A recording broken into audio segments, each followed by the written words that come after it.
इस खास तरह के ड्रोन के मिलने से भारतीय सेना की ताकत कई गुना बढ़ जाएगी। इस ड्रोन से अपना कोई नुकसान किए बिना दुश्मन के इलाके में तबाही मचाना और उसके नापाक मंसूबों को ध्वस्त करना सेना के लिए काफी आसान हो जाएगा।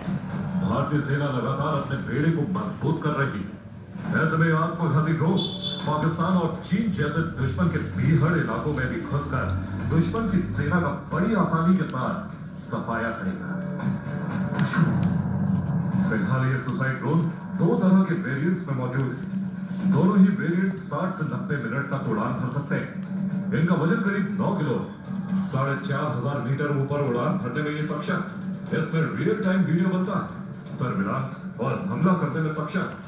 Man in loop range 15 kilometer और autonomous mode range 30 kilometer. 200 meter से अधिक की ऊंचाई पर दुश्मन का पता लग जाता है। ये ज्यादा तापमान पर बेहद ऊंचाई वाले क्षेत्रों में भी काम कर सकते हैं।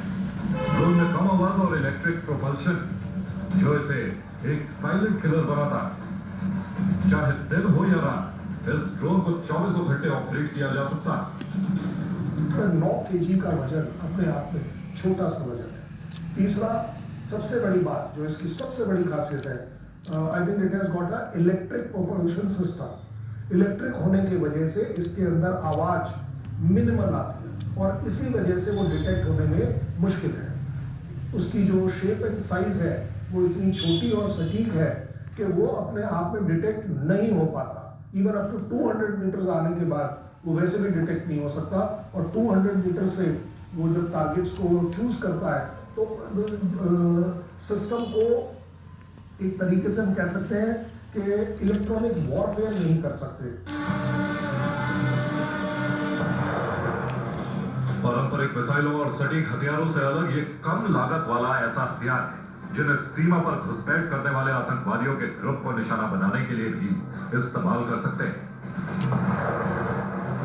इस ड्रोन की एक और खासियत पैराशूट रिकवरी मैकेनिज्म, जो मिशन रद्द होने पर गोला बारूद को वापस ला सकता है। ऐसे में इसे कई बार इस्तेमाल किया जा सकता है। ये kamikaze मोड का गेम चेंजर ड्रोन है जो दुश्मन के बंकर, पोस्ट और हथियार दीपों को तबाह करने की ताकत रखता है। ये 2 मीटर तक जीपीएस की मदद से किसी भी खतरे को नष्ट कर सकता है। नागास्त्र ड्रोन की सबसे बड़ी खासियत यह है कि यह बिना किसी नुकसान के दुश्मन की सरहद में घुसकर उस पर एयर स्ट्राइक कर सकता है। नागास्त्र ड्रोन के बारे में माना जाता है कि यह भारतीय सेना के लिए किसी ब्रह्मास्त्र से कम नहीं होगा। नागास्त्र जैसे स्वदेशी सुसाइड ड्रोन के आ जाने से भविष्य में सर्जिकल स्ट्राइक के लिए फाइटर जेट के इस्तेमाल की जगह इनका भी इस्तेमाल किया जा सकेगा।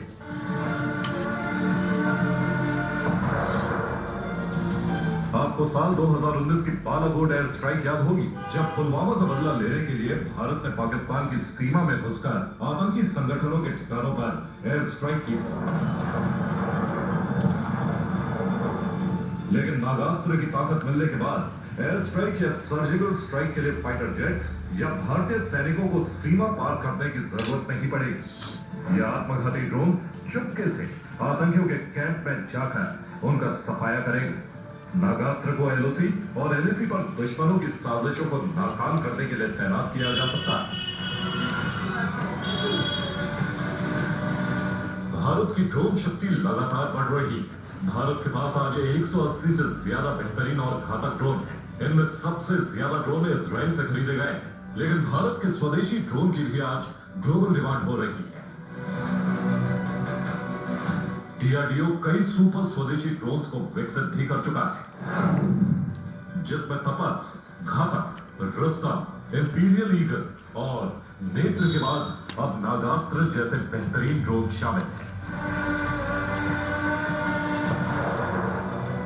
टेक्नोलॉजी को लेकर काफी कठिन है। अबव ऑल जब आपके पास इस तरह की टेक्नोलॉजी होती है और वो भी अपनी, तो हर कंट्री को पता है कि हम उसे मॉडिफाई कर सकते हैं, उसके यूज में अपने आप एक रेवोल्यूशन ला सकते हैं, जिससे पाकिस्तान और चाइना जैसे कंट्रीज को खौफ रहेगा, डिटरेंस रहेगा कि आप कृपया कर इस तरह का कोई एडवेंचर या मिस एडवेंचर ना करें, क्योंकि हमारे पास ये टेक्नोलॉजी और वेपन सिस्टम है। साल 2021 में मोदी सरकार ने नई ड्रोन नीति की घोषणा की। उसके बाद से स्वदेशी ड्रोन का विस्तार होता गया। हाल ही में नई ताकत और तकनीक से लैस unmanned electric Samar 20 logistics drone को भी भारतीय सेना में शामिल किया गया है। यह हर तरह के कठिन इलाकों और परिस्थितियों में उड़ान भरने में सक्षम है।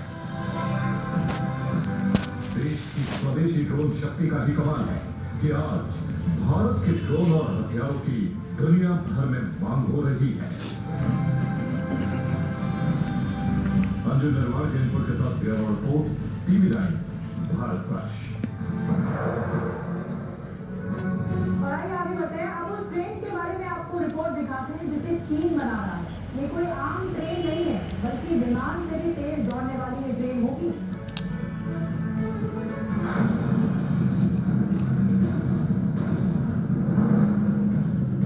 एक अद्भुत, अकल्पनीय और अविश्वसनीय ट्रेन का निर्माण हो रहा है।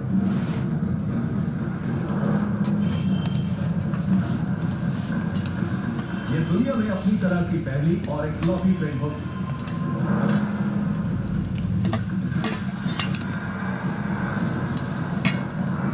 चीन जो ट्रेन बना रहा है उसके बारे में सुनेंगे तो चौंक जाएंगे। चीन फ्लोटिंग ट्रेन बना रहा है, यानी तैरने वाली ट्रेन।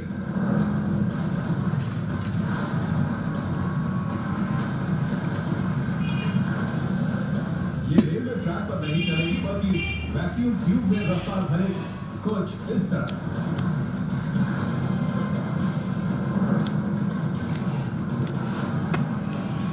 इस ट्रेन की रफ्तार विमान से कहीं ज्यादा होगी। यात्री अपने गंतव्य पर बहुत जल्द पहुंच जाया करेंगे। अभी यात्री विमान औसतन 925 किलोमीटर प्रति घंटे की रफ्तार से उड़ान भरते हैं, लेकिन चीन की तैरने वाली ट्रेन की स्पीड इससे कहीं ज्यादा है। ये वैक्यूम ट्यूब में करीब 1000 किलोमीटर प्रति घंटे की रफ्तार से दौड़ेगी।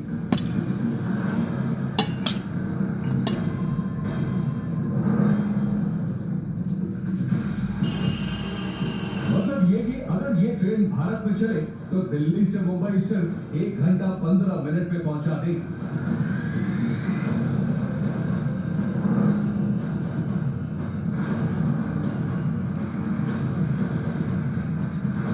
ट्रेन के अंदर लोगों को 5G स्पीड के इंटरनेट सेवा भी मिलेगी। चीन इस ट्रेन प्रोजेक्ट पर बहुत तेजी से काम कर रहा है। चीन का ये कदम रेल यात्रा की दुनिया में किसी क्रांति से कम नहीं है। ब्यूरो रिपोर्ट, TV9 भारत वर्ष।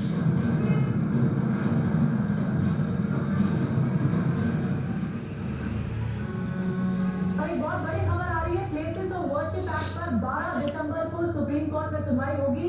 कानून की वैधता को चुनौती देने वाली जो याचिका है, इस पर सुनवाई होगी 12 दिसंबर को। CBI समेत 3 जजों की बेंच इस मामले की सुनवाई करेगी। प्लेसेस ऑफ वर्शिप एक्ट 1991 इसी याचिका लगाई गई है, इसे रिव्यू के लिए याचिका लगाई गई है कानून के, और इस अब मामले पर 12 दिसंबर को सुनवाई होगी। ज्यादा जानकारी के साथ पीयूष पांडे हमारे साथ जुड़ गए हैं। पीयूष, इस पूरे मामले पर इस याचिका में जो प्रमुख पॉइंट्स हैं, प्रमुख बिंदु है, वो क्या होंगे? बिल्कुल, देखिए कुल 6 याचिकाएं हैं। इसमें से 5 जो याचिकाएं हैं वो हिंदू पक्ष की तरफ से हैं, जबकि दूसरी जो अंतिम याचिका है वो जमीयत उलेमा हिंद की तरफ से है। जो हिंदू पक्ष की तरफ से जो याचिकाएं हैं उनमें ये मांग की गई है कि जो एक्ट है उसको असंवैधानिक करार दिया जाए, क्योंकि ये सीधे तौर पर जो बेसिक स्ट्रक्चर है संविधान का उसका उल्लंघन करता है और किसी भी देश के नागरिक को अदालत जाने से पूजा स्थल मामले में रोकता है। तो इस स्थिति में इस कानून को असंवैधानिक करार दे दिया जाए, जबकि जमीयत उलेमा हिंद का ये कहना है कि इस कानून को बरकरार रखा जाना चाहिए, क्योंकि इससे देश का सौहार्द और माहौल ठीक रहेगा। इसके अलावा ज्ञानवापी मस्जिद समिति की तरफ से भी एक इंटरवेंशन एप्लीकेशन सुप्रीम कोर्ट में दाखिल कर दी गई है और वो पूजा स्थल अधिनियम का समर्थन करती है। इस मामले पर 12 दिसंबर को सुनवाई होगी, जिसमें chief justice of India Sanjeev Khanna और जस्टिस संजय कुमार और जस्टिस KV विश्वनाथन 3 जजों की बेंच इस मामले पर सुनवाई करेगी और दोपहर को 3:30 पर ये सुनवाई शुरू होगी। जी बिल्कुल, बहुत बहुत धन्यवाद पीयूष इन याचिकाओं के बारे में बताने के लिए। तो याचिकाओं पर अब जो सुनवाई होगी, हेयरिंग होगी, वो 12 दिसंबर को होगी और सभी की नजरें 12 दिसंबर को सुप्रीम कोर्ट पर होंगी, क्योंकि हिंदू पक्ष ने अपनी याचिका में कई सवाल उठाए हैं और इसका समर्थन किया है मुस्लिम पक्ष ने। तो देखना होगा कि सुप्रीम कोर्ट का रुख क्या होता है प्लेसेस ऑफ वर्शिप एक्ट के मामले में।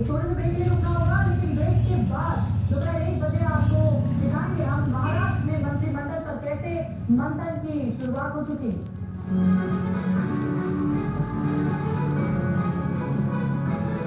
ओए, विंडो शॉपिंग एक्सपर्ट, बस ऐड देखोगे या ऐड टू कार्ड भी करोगे? यूपी पे लूडो खेलो और दिल खोल के शॉपिंग कर लो। यूपी पर खेलो लूडो और घर ले आओ करोड़ों के कैश प्राइजेस। यूपी.com से अभी ऐप डाउनलोड करो, खेलो लूडो और जो मन चाहे ले लो। इसमें देखिए जोखिम शामिल है और इसकी आदत बन सकती है, जिम्मेदारी से खेलें। चलो सॉफ्टवेयर सैशेज मोस्ट सॉफ्टवेयर 250 ग्राम पैक के साथ। दुनिया आगे झुकेगी जब बॉडी की भाषा झपकेगी। डिक्सी स्कॉट इनरवेयर, इसका कंफर्ट दे बॉडी की भाषा तो छा जाएगा। वो मिस्टर विकास की फाइल आप पॉलिसी बता। मैम आपका हेल्थ इंश्योरेंस क्लेम अप्रूव हो गया, हम अफसर को घर ले जा सकते हैं। क्लेम के टाइम में हमेशा आपकी हेल्प को तैयार। पॉलिसी बाजार 1 करोड़ का हेल्थ इंश्योरेंस सिर्फ 390 रुपए महीने से शुरू। Market access, resources, infrastructure, skills. Rajasthan has it all. With the vision of PM Narendra Modi and CM Bhajanlal Sharma, explore endless opportunities at the Rising Rajasthan Global Investment Summit. Register today. इससे शुद्ध भोजन कोई नहीं होता भाई, बहुत tasteful होता है। एक चटनी, 2 रोटी बाजरा की या 3 रोटी बस बाजरा की, हल्की है या बड़ी है या छोटी है, एक दही की कटोरी या छाछ हो, एक हरे पत्ते की सब्जी और एक हरे धनिए की चटनी। इसका बड़ा इसका कॉम्बिनेशन। हाँ, बीच बीच में इसमें भाई 2 चम्मच घी की चाहिए। 2 चम्मच 2 रोटी के अंदर डाल ली, उसको बसो के चूरमा बना दो। सेवा एवं सफलता का 18वां वर्ष। उसके साथ में केवल अब 12 बजे खाओ, 1 बजे खाओ, 10 बजे खाओ, बस 2 रोटी दिन में या 3 रोटी। वो हल्की होगी या थोड़ा ज़्यादा मोटी रोटी भी बनाते हैं, चूल्हे की रोटियां नहीं होती हैं, गैस पे होती हैं आजकल। तो शाम तक कुछ नहीं, फिर अब पानी पीना नहीं। इसके बाद में अब 1 घंटा पानी नहीं पीना है, बस वो 1 घूंट है, वो छाछ लेते हैं तो उसमें डाल करके 1 घूंट ले लो। दही है तो उसमें एक लास्ट में जो उसको धो करके पीते हैं ना, बस 1 या 2 घूंट का पानी का वो डालो। अब 1 घंटे तक भोजन करने के बाद में ये जल इसमें नहीं जाए, जठराग्नि के अंदर जल नहीं जाए। जल में जठराग्नि के अंदर जल चला गया ना, सर्वनाश हो जाता है बॉडी का। बस ये इसके अंदर ख्याल रखो। वो एक भाई ने बोल दिया था, सर खाते खाते नहीं बोलते, मैं भाई बाद में बोल देंगे। नहीं, हमारी तो आदत है, कुछ नहीं होता है। जब शरीर स्वस्थ होता है ना तो खाते खाते बताने में बड़ा आनंद आता है। और वो खाते खाते भी बताते थे और वो भी स्वस्थ रहते थे। तो बातें हैं, बातें बातों की जगह रह जाती है। और कर्म के आधार पे तो कर्म अपने सही, इस बॉडी के साथ भी अपन कर्म सही करेंगे। इसको भी कर्म चाहिए, अपन चाहिए, अपने को चाहिए तो ये इसको चाहिए, इसको चाहिए तो ये अपने को दे देगा रिटर्न। ये कुछ नहीं रखेगा अपने पास। आओ शुद्धता की ओर आओ बस। अब सर्दी सर्दी 2 बाजरा की रोटी सुबह भी और शाम को भी, इसमें चेंज नहीं होता है। अब बहुत मस्त, अब थोड़ा ठंडी अब की बात लेट पड़ने लगी है तो सुबह और शाम को 1 दूध का मग लो और 1 गुड़ की पेड़ी ले लो और उसके साथ में दूध और बाजरा की रोटी 2 बस। अब 3 ले ली तो शाम को 2 रोटी, 5 रोटी पूरे दिन भर के लिए सफिशिएंट रहती है। और दूध मिल जाता है, दही मिल जाता है, छाछ मिल जाती है, चटनी मिल जाती है। ये कोई बहुत बड़ा खाना नहीं है, शुद्ध 1 नंबर मस्त खाना, पावरफुल खाना। ये खाना खाओ जब आओ। और फिर यो गाँव में आओ, फिर देखो, फिर 65 की ओर है तो 65 भी नहीं है, फिर बोला 35 वाले 40 वाले सब एक हो जाते हैं। इसके अंदर कोई तकाजा नहीं होता है। फिर तो ये यही भोजन लेता है, यही अन्न हमारा जो शुद्ध भोजन, उसके पीछे चलो। इसके बाद में कुछ चाय पानी कुछ नहीं, नाश्ता उस्ता कुछ नहीं, कोई नाश्ता उस्ता नहीं होगा 2 महीने के अंदर। केवल अगर नाश्ता में जाएंगे तो चने और मूंग भिगो लो, बस उसको खा लो तो उसमें रोटी कम हो जाएगी। 3 रोटी की जगह 2 रोटी हो जाएगी, फिर उसका अलग आनंद आता है। तो ये भोजन लो, सर्दी सर्दी ये भोजन लो। और फिर सुबह सुबह योगाओं पे आ जाओ, वर्जिश पे आ जाओ। योगा नहीं, वर्जिश बोलो इसको। योगा तो वो नाटक है, नाटक में नहीं जाना, मांसपेशियों के साथ में आना है ना, तो इसके अंदर वर्जिश के साथ में योगा विद उसके अंदर समाहित करके तब लड़ो, इस बॉडी को लड़ाओ, इसकी मांसपेशियों में ग्रीसिंग करने के लिए ये आओ, आ जाओ।